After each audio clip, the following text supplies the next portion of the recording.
जनतेतून हक्क मागतो, हा माझा हक्क आहे आणि तो मला मिळालाच पाहिजे। महाराजांनी तसं नाही केलं। महाराजांनी लहानपणापासून महाराज कर्तव्य धर्माचं पालन करत राहिले। कर्तव्य धर्माचे पुरस्कर्ते होते छत्रपती शिवाजी महाराज, हे मला सांगायचं आहे। कर्तव्य धर्माचं पालन करत करत समाजाचं पोषण करत होते, समाजाचं शोषण करत नव्हते, तर समाजाचं पोषण करत होते।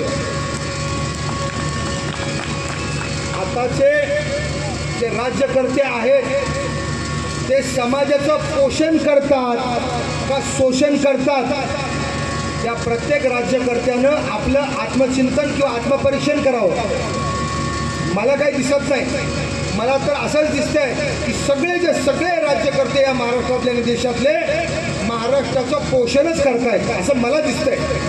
पण जे कोण राज्यकर्ते असतील त्यांनी आपलं आत्मपरीक्षण करावं की आम्ही पोषण करतो का शोषण करतो। जर राज्यकर्ते समाजाचं आणि आपल्या या राज्यातल्या देशातल्या रयतेचं जर पोषण करण्याचा विचार करत असतील, बघा मी काय सांगतोय, छत्रपती शिवाजी महाराजांच्या या राज्यामध्ये प्रत्येक राज्यकर्ता या समाजातल्या प्रत्येकाचं जर पोषण करण्याचा विचार जरी नुसता करत असेल ना, तर तो आपल्या आपल्या क्षेत्रात टॉपला गेल्याशिवाय राहणार नाही। त्याला कितीही लोकांनी ओढण्याचा प्रयत्न केला तरी। सद्गुरू श्री वामनराव पैंचं तत्वज्ञान असं सांगतं की माझ्या जीवनामध्ये मला जे हवं, मला जे हवं ते सर्वांना मिळावं असा ज्याचा विचार असतो ना, तो पहिला टॉपला जातो। म्हणजे पहिलं त्याला ते सगळं काही मिळतं नुसता विचार केला तरी। मग आज तर या धुरक परिवारानं आपल्यासाठी एवढा मोठा स्टेज घातलाय, एवढ्या सगळ्यांना खुर्च्या बसायला दिल्यात। मी तुम्हाला सांगतो, त्या खुर्चीत बसल्यावर मला काय वाटलं माहिती आहे? मी त्या खुर्चीत बसल्यावर असे हात ठेवले ना, मला एवढं समाधान वाटलं। काय काय आम्ही कार्यक्रमाला लग्नाला जातो तर त्या खुर्च्यांना हातच नसतात, कधी कोणत्या बाजूला त्या खुर्चीवर बसणारा पडेल ना सांगता येत नाही।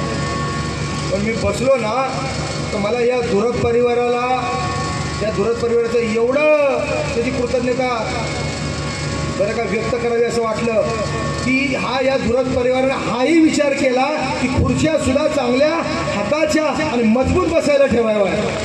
काय विचार आहे हो।